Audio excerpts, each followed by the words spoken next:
So right now we are driving the future, or even we're not driving it. This is Tesla's full self-driving Supervised on Sydney streets in Australia. Now, the car that we're driving right now is a Tesla Model 3 that is hooked up with the brand's latest safety features. My colleague James here is a Tesla owner. He's got the latest Model Y at home, and he's sizing up whether or not this is worth spending thousands of dollars on to really change the way you use your car. What are your thoughts so far? Well, Dave, I think it adds so much to the driving experience. It's a real seamless experience. Once you've had it for about half an hour, or been for a number of drives, it just really adds to that driving experience. That negotiates challenging situations, high traffic situations. It's just a much more stress-free driving experience. Now, when I jumped into the passenger seat a few minutes ago, I was a little bit nervous at first and kind of watching the car quite carefully about how it reacted to different circumstances. But now, from the passenger seat at least, I'm pretty confident in its abilities. It really hasn't done anything to scare me.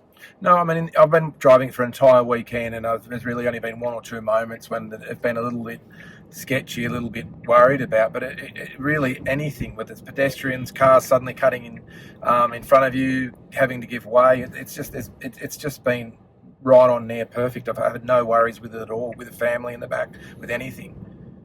So the system works with cameras watching the road around you, and then there's also a camera inside the car that's watching you right now to make sure that you're not reading a newspaper or playing with your phone or anything like that. Have you had any little messages pop up asking you to pay closer attention to the road? Yeah, it's only happened once or twice. It's asked me to put some pressure on the wheel. I think it was just a funny driving situation. I wasn't quite sure that I was paying attention. And once or twice I might have been distracted by the kids. It's asked me to pay attention. But, overall, I mean, it's good to know it's keeping an eye on you as well.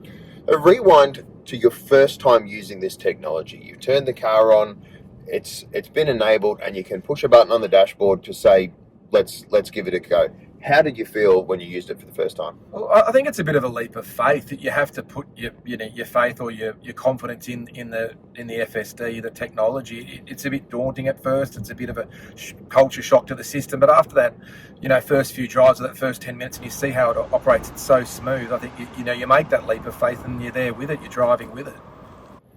So the $10,000 question: is it worth putting this on your car? Do you think you'll go hand this Model 3 back and then open up the app on your phone and decide to press the button to get it on your Model Y? I'm very close here. I think it really adds to your driving experience. I think it'll be the sort of thing that once people have it, they won't be able to do without it, and it will be the sort of thing that you won't always be using FSD, but you might be using it from time to time in high traffic situations or when you just feel like a need for a bit of a break. And I think it is the sort of thing that it will become a real must-have for drivers.